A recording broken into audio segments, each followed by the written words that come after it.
Fellas, on my time of this channel, there's been so many fights that I've predicted since the beginning of this channel. Some of them going really well and aging really well. And then I've had some predictions that have aged absolutely terribly. So I'm going to be going over some of my worst predictions on this channel. The predictions that have aged like milk. The predictions that have made me look like an absolute idiot.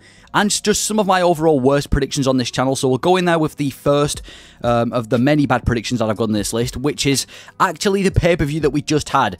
Yeah, I predicted Leon Edwards to butcher Belal Muhammad.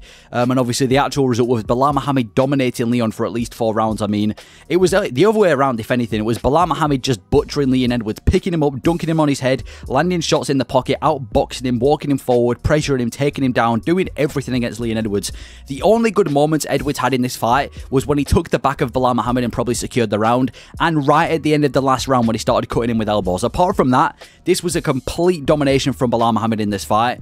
And it was a prediction that aged really badly. I thought Leon Edwards, you know, he'd just come off wins over wrestlers. He beat Usman twice in a row, with the third one being a decision as well, which shows that he was able to go the distance. And then he beat Colby Covington, who was supposed to be this pressure wrestler. Obviously didn't pressure him in the fight.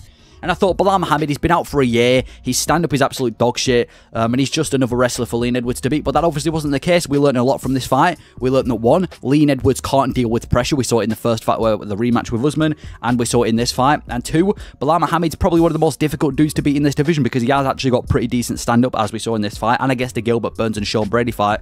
And that he's probably the most, overwhelming wrestler in this division. Colby Covington gets caused a pressure wrestler, but he's been very, very gun-shy since that first fight with Usman. Belal Muhammad pushes a pace in every fight, so it was a prediction that aged really badly. I thought Leon Edwards was going to piece him apart, and maybe not butcher him, maybe that was a bit of an exaggeration, but I thought he was going to win comfortably by decision based on what we saw in the first fight, but wasn't the case. Belal Muhammad dominated Leon Edwards, took the belt off him, and if anything, it was Belal Muhammad butchering Leon. So that's the first prediction on this list that went absolutely horrible. The next prediction on this list is Dustin Poirier is going to knock Islam Makhachev the fuck out. Obviously, this was the 302 main event, and it didn't go that way. In fact, it was actually quite a competitive fight. Dustin Poirier did well, considering everyone thought he was going to get finished in the first 2. And obviously, Makhachev ended up submitting him in the final round, choking him out. Now, this was, I'm going to be honest, I'm not going to make excuses for myself, but this was more of a Hail Mary pick. I was picking Dustin Poirier to win because, you know, it was probably going to be the last title fight of his career, one of his last fights. It's the last big fight he's going to have, and it's for the belt, the final opportunity for the undisputed belt. And there would have been nothing better than seeing Dustin Poirier go out there and knock Makhachev out for the belt. So I just picked it just in case, you know, sent some good omens into the air, which obviously didn't work because Makhachev got the win. But yeah, this was more of a, I guess it's a terrible prediction in the sense that if you were a betting, you know, if you're a betting man and you were to actually bet Dustin Poirier to beat Makhachev by KO, you're probably, you know, irresponsible with money. But in this sense, I was picking it, you know, more of a, just because I wanted Poirier to win. So I guess it's not that bad of a prediction, but considering that, you know, Makhachev went out there and won won pretty much every single round against Dustin Poirier, landed some good shots on the feet, and obviously submitted him in the final round. It is a prediction that aged badly, but I think there's definitely been predictions that have aged, you know, worse than this, because it isn't like Poirier got KO'd in the first 2 or anything like that. So I'm going to say this is another bad prediction. Dustin Poirier didn't KO Islam Makhachev out cold, and it was actually Makhachev that choked Poirier out cold. The next prediction is me saying that Alexander Volkanovski will make Ilia Topuria look easy. Obviously, this was one of the saddest moments of the year so far, because what actually happened was Ilia Topuria knocked Alexander Volkanovski out cold in the second. Now, there's multiple reasons why I'd picked Alexander Volkanovski to win. First reason, he was back at the base division of the featherweight division. He has smoked every featherweight that he has gone against, and I thought it was going to be the same thing. And we saw after his first fight with Islam, he went back down to the featherweight division, fought Yair Rodriguez, dominated him. I thought it was going to be the same thing, but instead of it being Yair Rodriguez, it's Topuria. And on top of that, he had a full training camp as well, back in his base division of the featherweight division. And Ilia Topuria's best win at the time was Josh Emmett and Bryce Mitchell. Those were his best wins at the time, and I'm like, you know, going from those guys to Volkanovski is a monumental jump. But Topuria got the job done, KO'd Volkanovski in the second. I probably should have taken into account the fact that Volkanovski did just get KO'd by Islam Makhachev and was only back in February from October. And he's facing a guy that has really good boxing. I probably should have taken that into account more, but I kind of want to kick myself for this prediction as well, because I remember months before this fight even got announced, I was going to pick Topuria to win, and I'm not making excuses, but I was going to pick Topuria to win because I thought if there's any featherweight that's going to take the belt from Volkanovski, it's going to be Topuria. But last minute, I went with Volkanovski just because you can't really bet against Volkanovski when he's done, well, he's just dominated every other featherweight. But obviously, aged terribly. Topuria took the belt, and I just hope that Volkanovski can bounce back from this. But yeah, that is another prediction that has aged really badly. Me picking Volkanovski to beat Topuria, and I feel like on the internet it wasn't that bad of a prediction though. I think it was fairly 50-50. Half the people were picking Topuria, half the people were picking Volkanovski, but I unfortunately went with Volkanovski. The next prediction, this is arguably the worst age prediction on this list. And it is when I predicted Israel Adesanya will finish Sean Strickland faster than Pereira did. This, in hindsight, was absolutely terrible, considering that Sean Strickland absolutely dog-walked Adesanya the entire fight. He didn't get finished. In fact, he actually beat Adesanya and dominated him the entire fight. Now, one thing I will say to defend myself is, at the time, this wasn't a bad prediction. Picking Adesanya to beat Strickland at the time was not a bad prediction. If you were picking Strickland at the time to beat Israel Adesanya after he just come off that fresh KO to Pereira, then you're just picking him to get a Hail Mary pick. Like with Dustin Poirier and Makhachev, fair enough, picking Poirier was a dumb prediction at the time.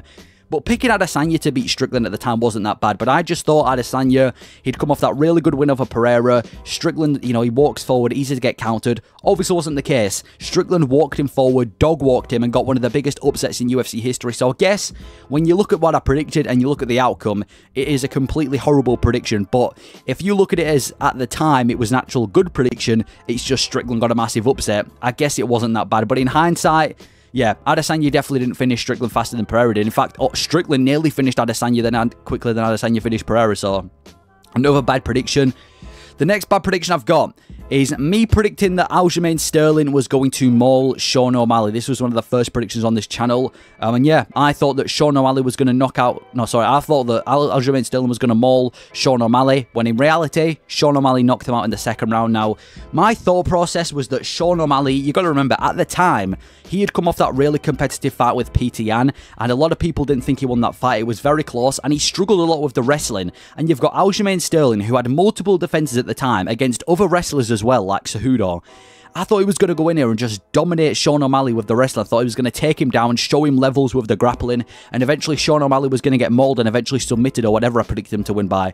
But yeah, wasn't the case. Sean O'Malley timed him perfectly, avoided any grappling from Aljamain Sterling, caught him in the second round, KO'd him, and eventually got the finish. So I guess it was a bad prediction. I'm pretty sure Sterling was the favourite going into this fight though, over Sean O'Malley. But yeah, it was a prediction that aged really badly.